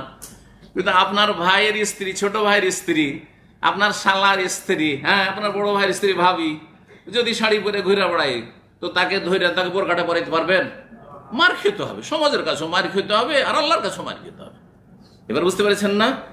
যেটা যার কাজ সেটা তাকে সাজে। আপনার অধিকার নেই যে এখানে আপনি ফোর্স করবেন, জবরদস্তি করবেন। আপনার যেখানে জবরদস্তি করা আছে সেখানে করবেন। এই জন্য বাড়াবাড়িটা নিষেধ। সমস্ত ক্ষেত্রে মানুষ যারা বিভ্রান্ত তারা বাড়াবাড়ি করে। তার মধ্যে একটি বাড়াবাড়ি হচ্ছে মসজিদ থেকে বের হওয়ার ক্ষেত্রে, আর বিশেষ করে মসজিদে হারাম, মসজিদে নববীতে দেখা যায় অনেক ভাইয়ের ইন্ডিয়া, বাংলাদেশ, পাকিস্তান থেকে আসে, বিভিন্ন ভাষা আমাদের ভাষা ছাড়াও, মসজিদে নববীতে যখন বের হচ্ছে তখন উল্টো হয়ে বের হচ্ছে, হেঁটে পাছা দেখে বেরোবে না মসজিদের দিকে, এইভাবে বেরোচ্ছে। মসজিদে হারাম থেকে কাবা শরীফ থেকে বের হয়েছে, এইভাবে উল্টো ভাবে বের হচ্ছে। কারণ ওই মাজার ভক্তি করে যে শিরিক করে যে অভ্যাস, মাজারে ঢুকলে ঢোকার সময় এইভাবে ঢুকলো আর তারপরে এইভাবে পিছনে ঘটবে, জায়েজ নয়। এটা হচ্ছে গুলু ফিদ্দিন। নবী করিম সাল্লাল্লাহু আলাইহি ওয়াসাল্লাম বলেছেন, ইয়াকুমুল গুলু, সাবধান বাড়াবাড়ি থেকে। ফাইন্নামা আহলাকা মান কানা ক্বাবলাকুমুল গুলু ফিদ্দিন, তোমাদের পূর্বের ইহুদি নাসারাদেরকে ধ্বংস করেছে, মানে তাদের ঈমান হারিয়েছে, তারা জাহান্নামের রাস্তা ধরেছে। কিসের জন্য? সীমালঙ্ঘন, বাড়াবাড়ি করে। আল্লাহর নবী, আল্লাহর বান্দা ঈসা আলাইহিস সালাম, তাকে আব্দুল্লাহকে কি করে দিল? ইবনুল্লাহ, আল্লাহর পুত্র বানিয়ে দিল। আল্লাহর বান্দাকে আল্লাহর পুত্র বানিয়ে দিল, সান অফ গড বানিয়ে দিল, স্লেভ অফ গডকে। বাড়াবাড়ি করিল। বাড়াবাড়ি ছাড়াছাড়ি ইসলামের নেই। যেমন কারো মানহানি করবেন না, মসজিদের মানহানি করবেন না, যে মসজিদ আপনি কাশপোটা ফেলবেন, মসজিদকে ময়লা আবর্জনা করবেন, হ্যাঁ মসজিদে এসে আপনি দুর্গন্ধ ছড়াবেন, মসজিদে আপনি থুথু ফেলবেন, এগুলো হচ্ছে মানহানি করা। এটাও যেমন হারাম, তেমনি মসজিদ সম্পর্কে বাড়াবাড়ি। মসজিদে বেরোচ্ছেন তখন পেছন দিকে সরছেন না, আপনি পেছনটা দেখে মসজিদে বেরোচ্ছেন না, এটা জায়েজ নয়। ইয়া আহলাল কিতাব লা তাগলু ফি দীনিকুম, আল্লাহ বলছে আহলি কিতাব, ধর্মের ক্ষেত্রে তোমরা গলু বাড়াবাড়ি করিও না, নাহলে ধ্বংস। তো এটি 5 নম্বর হয়ে গেল। 6 নম্বর বিষয় ফজরের সুন্নতকে নিয়ে। ইন্ডিয়া, বাংলাদেশ, পাকিস্তানের, তার আগে আমাদের উর্দু ভাইরা হয়তো আছে, তাদের জন্য বলি। 5 नंबर जो हमारा नुक्ता या पॉइंट है वो ये है कि गुलू, इस्लाम में गुलू हराम है। और गुलू मुख्तलिफ जगह जो बाद मुसलमान गुलू करते हैं, ज्यादती करते हैं, जो नहीं करने का है वो करते हैं। उसमें से एक है कि मस्जिद से जब निकलते हैं तो उल्टे पैर निकलते हैं, जैसे निकलना चाहिए वैसा नहीं, वो मस्जिद की एहतराम ज्यादा करते हुए क्या करता है ऐसे, खुसूसन मस्जिद हराम में, मस्जिद नबवी में उल्टे पैर वो निकलते हैं। ये जायज नहीं है, ये हराम है, ये बिदअत है, गुमराही है, कुल्लु बिदअतिन दलाला। 6 নম্বর যে বিষয়টি সেটা হচ্ছে ফজরের সুন্নত।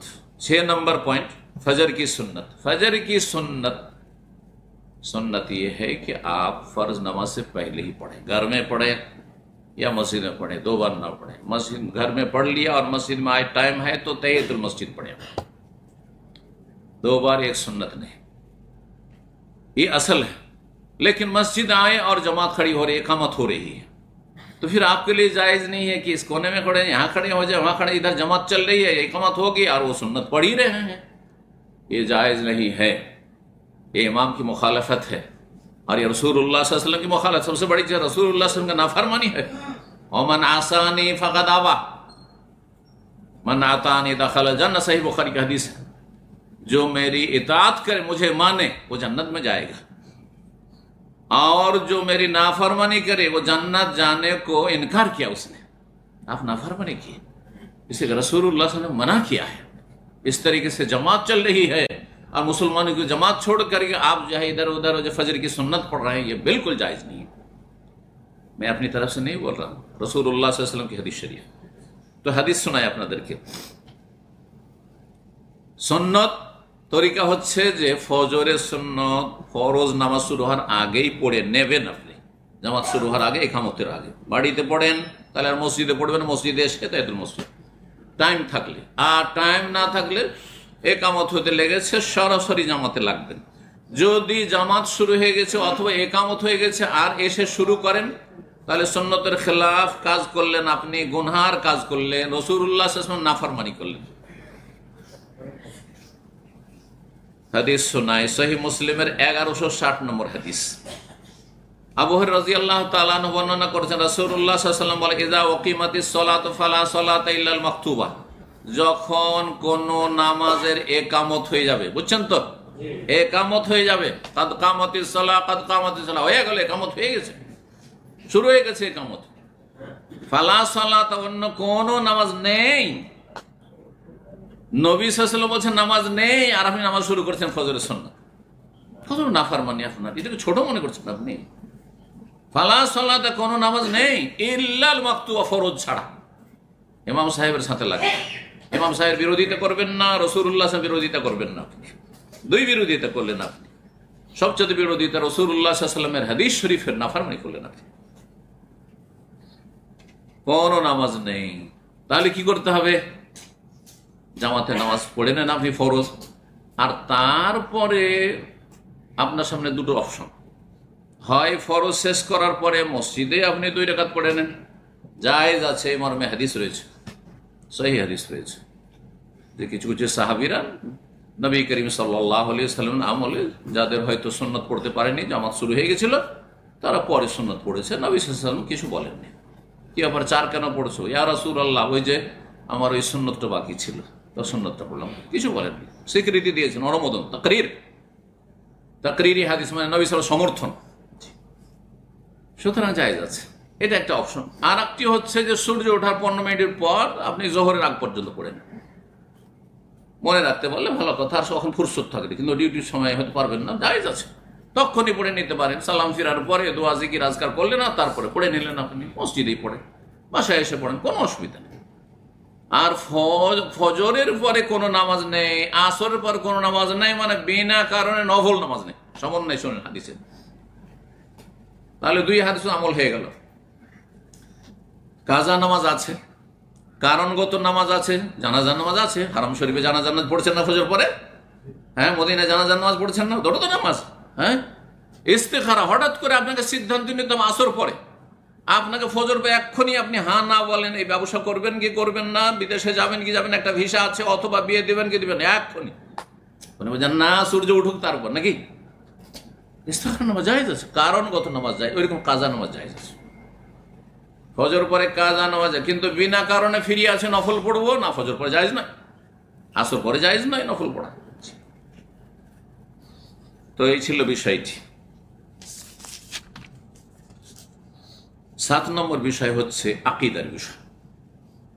আকীদার বিষয়, অনেক নামাজি আছেন বা মুসলিম ভাইরা আছেন, বোনেরা আছেন, যারা তাবিজ ব্যবহার করেন, নিজের গলায়, কোমরে, শরীরে তাবিজ, বাড়িতে তাবিজ ঝুলছে, হ্যাঁ, না হয় গাড়িতে তাবিজ ঝুলছে, এমনকি গাড়িতে ছিঁড়া স্যান্ডেলও ঝুলে, জুতাও ঝুলে।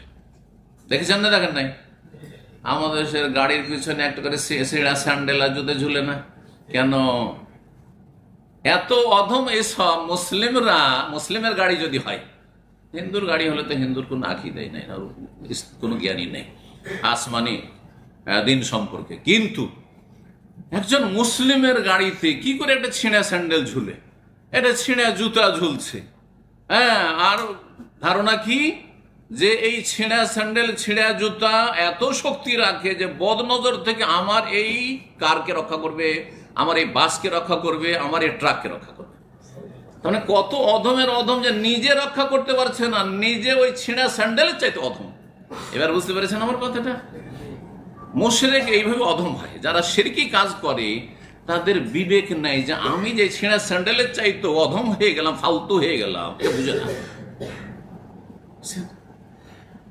খবরদার, তৌহিদ যখন বুঝবেন আপনি, তৌহিদ যখন প্রতিষ্ঠা করবেন, তখন জ্ঞানীর পরিচয় দেবেন আপনি। আর যখনই শিরক বেদাতে লিপ্ত হবেন, তখন ধর্মান্ধ হয়ে যাবেন। হ্যাঁ, অন্ধ হয়ে যাবেন আপনি, ব্লাইন্ড হয়ে যাবেন। না, অন্ধ হওয়া যায় হয়। চোখ খুলে চলা মানে দলিলের সাথে চলা, কাল আল্লাহ কি বলে, রসুল কি বলেছেন, এগুলো চলবে না। চিন্তা করুন, আপনাকে একটা তাবিজ বাঁধা আছে, কি করে রক্ষা করতে পারে? কি করে রক্ষা করতে পারে? বলবেন যে তাবিজে ওই যে দুয়া লিখা আছে, সূরা লিখা আছে, সূরার নকশা লিখা আছে, এই নকশা করার অধিকার কে দিল? আচ্ছা, সূরাও যদি লিখে থাকে, সূরা লিখাতে বিভিন্ন ক্ষতি, তার মধ্যে এই সূরাটা লিখা আছে, গলায় কোমরে বাঁধা আছে, আর ওইটা নিয়ে আপনি গোসল ফরজ হচ্ছে, আপনার স্বপ্নদোষ হচ্ছে, সহবাস হচ্ছে, বাথরুমে যাচ্ছেন, এটা ভালো কাজ করছেন না মন্দ কাজ করছেন বলুন তো দেখি? না পাক জায়গায় নিয়ে যাচ্ছেন, না পাক শরীরে সেটা পড়ে থাকছেন। কেমন মুসলিম আপনি? কোরআনের কতটা আপনি বেয়াদবি করছেন চিন্তা করেছেন আপনি? তারপরে আপনাকে একটা উদাহরণ দিই। কোরআন বাঁধা আছে, আপনি মনে করছেন যে এতে আমার রোগ ভালো হবে বা বালা মুসিবত দূর থেকে আমি সুরক্ষিত থাকবো, হেফাজতে থাকবো। আচ্ছা বলুন তো দেখি, কোরআনে কারীম হচ্ছে প্রিসক্রিপশনের মতো। ডাক্তার যেমন প্রিসক্রিপশন ওষুধ লিখে দেয়, এটা পেপারে, ঠিক না? আল্লাহ এরকম আসমানি চিকিৎসা প্রিসক্রিপশন লিখে দিয়েছেন কোরআনে কারীমে। এবার বুঝতে পারছেন? কোন রোগী জ্বর হয়েছে, ম্যালেরিয়া অথবা বিপি হাই, সুগার হাই বা লো, যা কিছু হোক না কেন, কোলেস্ট্রল, আর ডাক্তার লিখে দিয়েছে সেই ওষুধগুলো, সেই প্রিসক্রিপশনটা যদি সুন্দর একটা তাবিজে পেঁচিয়ে ভরে গলায় ঝুলিয়ে রাখি, অথবা সেটা ধুয়ে ধুয়ে পানি খায়, সেই কাগজটা প্রিসক্রিপশন নিয়ে ধুয়ে ধুয়ে পানি খায়, তো রোগ ভালো হবে? বিপি কন্ট্রোল হবে? হ্যাঁ, জ্বর কমবে? হ্যাঁ, কেন? কারণ ডাক্তার প্রিসক্রিপশন দিয়েছে কিসের জন্য? যে ওষুধগুলো কিনবে, আর কেনার পরে যেইভাবে ব্যবহার করতে বলেছে, যতবার বলেছে, যতটা পরিমাণ বলেছে, অতটা ব্যবহার করতে হবে, ঠিক না? ঠিক ওই রকমই আসমানি প্রিসক্রিপশন কোরআনে কারীম, সেটা আপনি ধুয়ে পানি খাবেন, লিখে বাটিতে লিখে, অথবা তাবিজে বেঁধে দেবেন আর সেটা ঝুলাবেন, তাতে কি করে আপনার রোগ ভালো হবে, বালা মুসিবত দূর হবে? বরং সেটা আসমানি প্রিসক্রিপশন, সেটাকে পড়বেন এবং সেটাকে বুঝবেন, যেভাবে আমল করতে আল্লাহ বলে সেভাবে আমল করবেন, তখন আপনার রোগ ভালো হবে। এবার বুঝতে পেরেছেন? তাহলে কোরআন তাবিজ করার জন্য আল্লাহ নাজিল করেননি, কোরআন আত্মরক্ষার জন্য, শরীর রক্ষা করার জন্য নাজিল করা হয়নি এইভাবে, বরং কোরআনের উপর আমল করে আপনি দিন দুনিয়া সুন্দর করবেন, এই জন্য আল্লাহ কোরআন নাজিল করেছে। কিতাবুন আনজালনাহু ইলাইকা মুবারাক, বরকতপূর্ণ, লিয়াদাব্বারু আয়াতি, এই নয় যে তাবিজ করো, লিয়াদাব্বারু আয়াতি, কোরআন নিয়ে গৌর ফিকির করো, কোরআন নিয়ে চিন্তা করো, বুঝো কোরআন, তাদাব্বুরে কোরআন করো, ওয়ালিয়াতাযাক্কারু উলুল আলবাব, জ্ঞানীরা উপদেশ নেবে কোরআন থেকে, উপদেশ নিয়ে আমল করো, আল্লাহ বলছে। এই জন্য আল্লাহ কোরআন নাজিল করেছে। তো তাবিজ ঝুলাবেন না। তাবিজ, আমাদের জমি জায়গায় তো তাবিজ থাকে, আমরা গ্রামে গঞ্জে দেখেছি আমের গাছে তাবিজ ঝুলছে, বুঝছেন না? নকশা ঝুলছে, সূরা মারিয়ামের নকশা, আর বিদাতিরা নকশা তৈরি করেছে, দেখবেন সূরা কাফ, সূরা মারিয়াম, এক এক ফজিল। সূরা মারিয়ামের নকশা যদি গাছে ঝুলান তো খুব বেশি ফলন হবে, আমের গাছে নকশা ঝুলছে, ওই লিচুর গাছে নকশা ঝুলছে, শিরক এগুলো। নবী কারীম সাল্লাল্লাহু আলাইহি ওয়াসাল্লাম, মান তাআল্লাকা তামিমাতান ফাকাদ কাফারা আশরাক বা ফাকাদ আশরাক, যেই ব্যক্তি তাবিজ লটকাবে সে শিরক করলো। দুই রকমের শিরক, বড় শিরকও হইতে পারে, ছোট শিরক হইতে পারে। যদি মনে করে তাবিজই আমাকে রক্ষা করবে তাহলে বড় শিরক, আর যদি মনে করে আল্লাহ রক্ষাকারী আর তাবিজ হচ্ছে ওসিলা, তাহলে ছোট শিরক। আর ছোট শিরকও কাবিরা গুনাহ। ছোট শিরক হইলে ফাসিক আপনি, আর বড় শিরক যদি মনে করে আমার তাবিজই রক্ষা করছে আমাকে, তাহলে আপনি মুসলিম না, কুফরি করছেন আপনি। তাহলে আপনার নামাজ, রোজা, হজ, যাকাত কিছুই তো কবুল হবে না। ताबीज लटकाना हराम है, ये मेरा 7वां पॉइंट। ताबीज लटकाने से कोई फायदा नहीं होता है, बल्कि दीन दुनिया का नुकसान है। मन ताल्लक़ा तमीमतन, जो ताबीज लटकाता है, चाहे जिस्म में हो, घर में हो, दरख्त पर हो, गाड़ी पर हो, बीवी बच्चे के जिस्म पर हो, तो फ़क़द अशरका, उसने शिर्क किया, नबी सल्लल्लाहु अलैहि वसल्लम फरमाया। हदीस सही हदीस, मुस्नद अहमद वगैरह में। 8 নম্বর পয়েন্ট হচ্ছে তাগা বা বালা এসব ব্যবহার করা। কিসের জন্য? আত্মরক্ষার জন্য। অনেকে একটা সুতা পরে আছে, কালো সুতা পরে আছে, বা একটা বালা পরে আছে, কি জন্য ভাই? এটা বলছে যে বিপদ আপদ থেকে রক্ষার জন্য। হ্যাঁ, বিপদ আপদ থেকে রক্ষার জন্য। এই বালাতে আপনার বিপদ আপদ থেকে রক্ষা করবে না রব রক্ষা করবে? আম্মাই ইউজিবুল মুদ্দার, নিরুপায় মানুষ যে অসহায়, তার ডাকে কে সাড়া দেয়? আল্লাহ। ওয়াকশিফুস সু, এবং আলা মুসিবত তিনি আল্লাহ দূর করেন একমাত্র, কোন শক্তি দূর করতে পারে না। ইয়ামসাসকাল্লাহু বিদুররিন ফালা কাশিফা লাহু ইল্লা হু, আল্লাহ যদি তোমাকে অনিষ্ট দ্বারা স্পর্শ করেন তো ফালা কাশিফা লাহু, সেটা কেউ দূর করতে পারে না। তাবিজও নাই, তাগাতেও নাই, সুতাতেও না, আর বালাতেও নাই, কোনো কিছুতে নাই, আর দরগাতে না, দুর্গাতেও না, ইল্লাহু, তিনি ছাড়া কেউ সেটা দূর করতে পারে না। রবের কাছে চাইতে হবে। ইব্রাহিম আলাইহিস সালাম বলছেন কোরআনের ভাষায়, দলিলের সাথে বলছি, ওয়াইজা মারিদতু ফাহুয়া ইয়াশফিন, আমি অসুস্থ হইলে ফাহুয়া, তিনি আমাকে শেফা দান। কে? রব।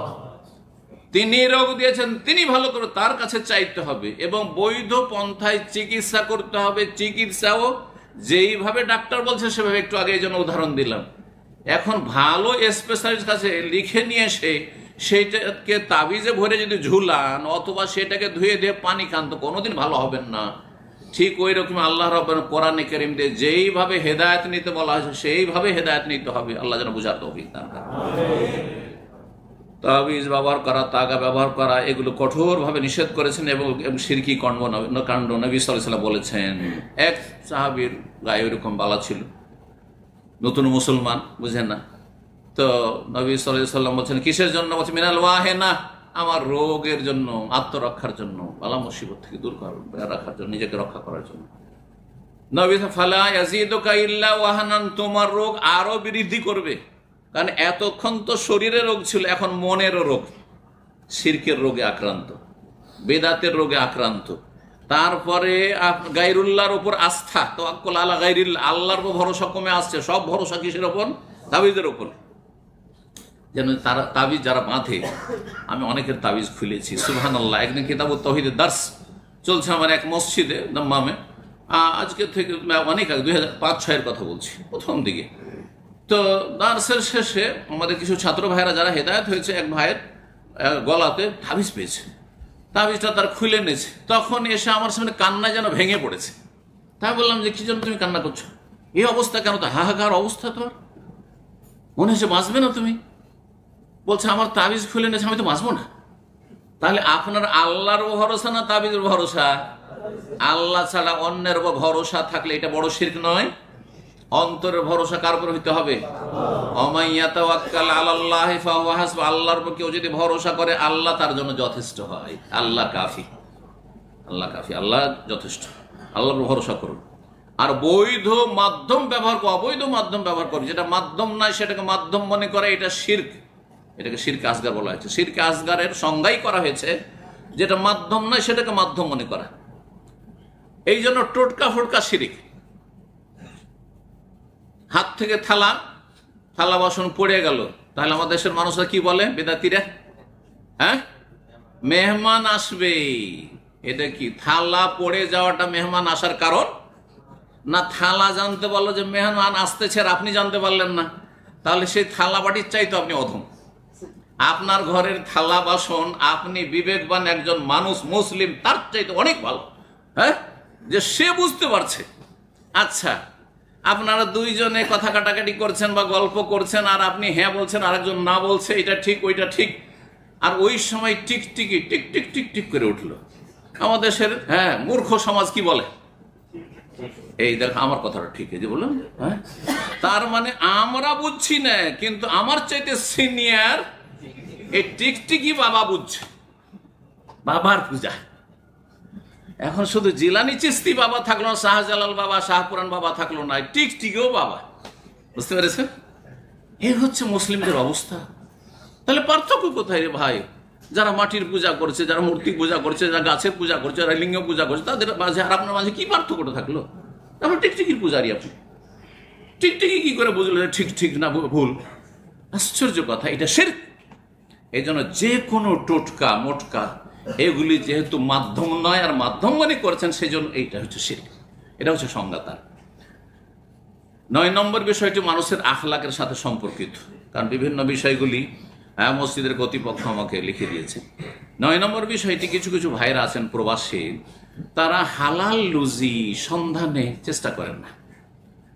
কারণ হালালে একটু কষ্ট আছে, আর হালালে ধৈর্যের প্রয়োজন আছে, আর হালাল পয়সা আস্তে ধীরে আসে। যেটা আস্তে আসে সেটা টিকে বেশি। কিন্তু আমার কথাটা ভালো করে, যত ধীরে ধীরে বড় লোক হবেন তত লাস্টিং করবে। আর রাতারাতি যেই গাছ বাড়ে, একটু হাওয়া বাতাস হলে, ঝড়ো হাওয়া হইলে একবারে ভেঙে পড়ে। বুঝতে পারছেন না? হারাম যারা ইনকাম করে রাতারাতি বড় লোক হয়, আর রাতারাতি একবারে ধস নামে। দেখছেন, দেশের প্রেক্ষাপটে বলতে হবে না, যারা রাতারাতি পথের ফকির ছিল, কিন্তু তারা আজকে টাকা পয়সা কোথায় রাখবে, বিদেশেও জায়গা পায় না কোথায় রাখবে, আর রাখার পর আর উদ্ধারও করতে পারেন না। তাদের কিভাবে ধস নামছে বুঝতে পারছেন তো? তো ওই রকমই অবস্থা, আপনি সেরকমটা হবেন না। প্রবাসে এসেছেন, হালাল খান। কুলু মিম্মা ফিল আরদি হালালান তাইয়্যিবা, আল্লাহ হালাল খেতে বলেছেন। হালাল খাও, পাক পবিত্র খাও, তাতে বরকত রয়েছে। আর হারাম পয়সাতে বরকত নেই, বিভিন্ন ধস নেমে আসবে। টাকা অনেক ইনকাম করেছেন, কিন্তু ছেঁড়া পকেটে ঢুকাচ্ছেন, মানে বরকতহীন। ছেঁড়া পকেটে পয়সা যদি ঢুকাইতে থাকেন ওইদিকে পড়তে আছে নিচে। ঠিক ওই রকমই আপনার বাড়িতে রোগ ছাড়েন, আপনার বাবা রোগী, মা রোগী, ভাই রোগী, বোন রোগী, আপনার 14 গোষ্ঠী সব গিয়ে হাসপাতালে ঢেলে আসছেন। না হলে এমন দুর্ঘটনা হলো, দুনিয়া সব সর্বনাশ হয়ে গেল, বালা মুসিবতের শেষে সব সর্বনাশ হয়ে গেল। জমি জায়গা কিনলে সব বেদখল হয়ে গেল। জমি জায়গা ধন সম্পদ করেছে, স্ত্রীর জন্য স্ত্রী উধাও হয়ে গেল। পরকীয়া প্রেমে লিপ্ত হয়ে। আল্লাহর আযাব এগুলো, এই হারাম খাওয়ার জন্য এগুলো আল্লাহর আযাব। সতর্ক, সাবধান। জি, হালাল খাবেন। অনেকে এসে চুরি করে। স্ক্রাবের ব্যবসাতে যারা জড়িত অথবা লেবারের কাজে, অনেকেই, কত যে আসামি জেলে বক্তব্য করতে গিয়ে দেখলাম, নতুন নতুন রড কে সব কেটে কেটে কেটে কেটে চুরি করে, বলছে যে সব স্ক্রাব। বুঝলেন তো, স্ক্রাবের ব্যবসা। সেকেন্ড হ্যান্ড মাল বলে নতুন নতুন মানুষের চুরি করে নিয়ে আসছে। সুরক্ষিত আছে, এই রাস্তাঘাটে পড়ে নেই, আপনার কোনো অধিকার নেই। হারাম রেজেক গ্রহণ করবেন না, আর ধোকা খাবেন না যে রাতারাতি বড় লোক হয়ে গেলাম আর তাড়াতাড়ি দেশে চলে গেলাম, কোটিপতি হয়ে গেলাম। না, হালাল রুজি ভক্ষণ করুন। এবং এই সব চুরি করা মাল সামান অনেকে দেশে নিয়ে যাচ্ছেন, অনেকে বিক্রি করছেন, আর সেটা আপনি দেশে টাকা পাঠাচ্ছেন, আপনার স্ত্রীকে হারাম খাওয়াচ্ছেন, ছেলে মেয়েকে হারাম খাওয়াচ্ছেন। আপনার হারাম পয়সা খেয়ে আপনার স্ত্রী ভালো হবে, সুতি হবে, পরহেজগার হবে? কখনো হবে না।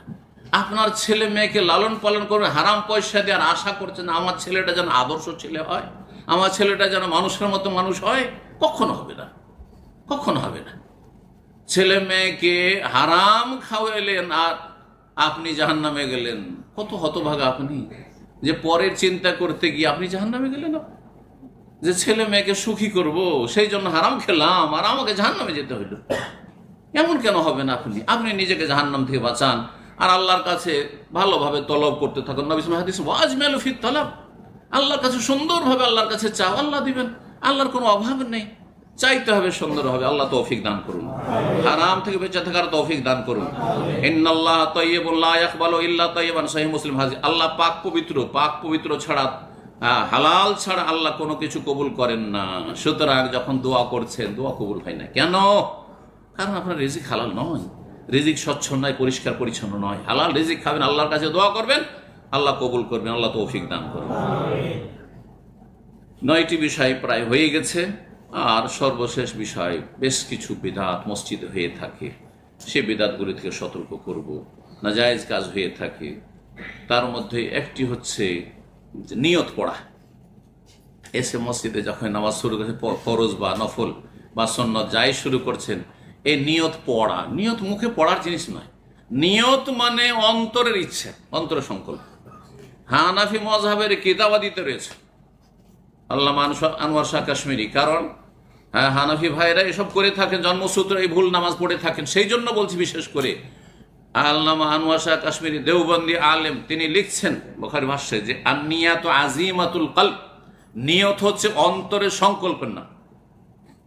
দুনিয়ার সমস্ত নিয়ত এখানে করেন, শুধু নামাজের আর রোজার নিয়ত এখানে করেন। কত বড় ভুল, চিন্তা করুন তো। টাকা পয়সা পাঠাচ্ছেন, এটা নেকির কাজ না? স্ত্রী ছেলে মেয়ের জন্য, বাপ মায়ের জন্য, তখন কি ব্যাংকে গিয়ে নাওয়াইতো পড়ছেন? হ্যাঁ, আরে জাকাত যখন ফকিরকে দিচ্ছেন তখন নাওয়াইতো জাকাতা পড়ছেন। জাকাতও ফরজ, রোজাও ফরজ, নামাজও ফরজ, একই রকম ইসলামের রুকুন। যখন রোজা রাখছেন নাওয়াইতা নাসুমা গাদানের বেদাত পড়ছেন আপনি। নামাজ পড়ছেন তখন নাওয়াইতান ওয়াসালিল্লাহি তাআলা আরবা রাকাতিন সালাতুল ইশা মুতাওয়াজ্জিহান ইলা কাবাতিশ শরীফাতে আল্লাহু আকবার পড়ছেন আপনি। আর যখন যাকাত দিচ্ছেন তখন কিছুই পড়ছেন না। এটা আবার কেমন ধর্মকর্ম হইল? বুঝতে পারছেন? যদি নিয়ত পড়া থাকে তো সবগুলিতে থাক, সমস্ত নেক। জিকির ইবাদত নয়? কোন মানুষ আছে যে সুবহানাল্লাহ আলহামদুলিল্লাহ আমি জিকির শুরু করছি, হে আল্লাহ নওয়াইতু আন আযকুর আল্লাহ, আমি আল্লাহর জিকির শুরু করছি বলছেন? কিবলা মুখী হয়ে না, কিবলার উল্টো দিকে, কোন দিকে মুখ করে? হ্যাঁ, না না, এসব করবেন না। তারপরে অনেকেই নামাজ শুরু করার সময় পড়বেন হাক্কাল লা ইলাহা ইল্লাল্লাহ, বিদআত, জায়েজ নয়, কোনো প্রমাণ নেই। দাইমান আবাদান লা ইলাহা ইল্লাল্লাহ, বিদআত, এগুলো বিদআত। তারপরে আকামাহুল্লাহু আদামাহ, এটি যঈফ হাদিস, সহিহ নয়। ইকামত কাদ কামাতি সালা আকামাহুল্লাহু আদাম, এটাও পড়বেন না। তারপরে সালাম ফিরার পরে কপালে হাত দেবেন। দেখেছেন না? দেখেন নাই? অনেক ভাইরা আছে সালাম ফিরার পরে হাত দেবেন। আর ইয়া কাউইও পড়েন, বলছে এতে কি হবে? হ্যাঁ, ব্রেন বুদ্ধি শক্তিশালী হবে। বিদআত এগুলো। কপালে কেন হাত দিবেন আপনি সালাম ফিরার পরে? এসব বিদআতি কাজ করবেন না। এইরকমই নামাজ পড়ার সময় আর একটি হারাম কাজ, অধিকাংশ লোক নামাজও পড়ে না, আবার টাকনা নিচে কাপড় রাখে। শুধু মসজিদে এসে গুটিয়ে নেবেন এটা নয়, সবসময় টাকনার উপরে কাপড় রাখেন। এতে আপনার ক্ষতিটা কোথায়? বরং আপনি জান্নাতের পথে আছেন। আর যদি টাকনার নিচে কাপড় পরেন তাহলে জাহান্নামে যেতে হবে, নবী সাল্লাল্লাহু আলাইহি হাদিসে রয়েছে মা আসফালা মিনাল কাবাইন মিনাল ইজারি ফিন্নার। সুতরাং টাকনার নিচে কাপড় কখনো রাখবেন না, মসজিদও রাখবেন না, মসজিদের বাইরেও রাখবেন না। আল্লাহ রাব্বুল আমল করার তৌফিক দান করুন, গুনাহ খাতা মাফ করুন।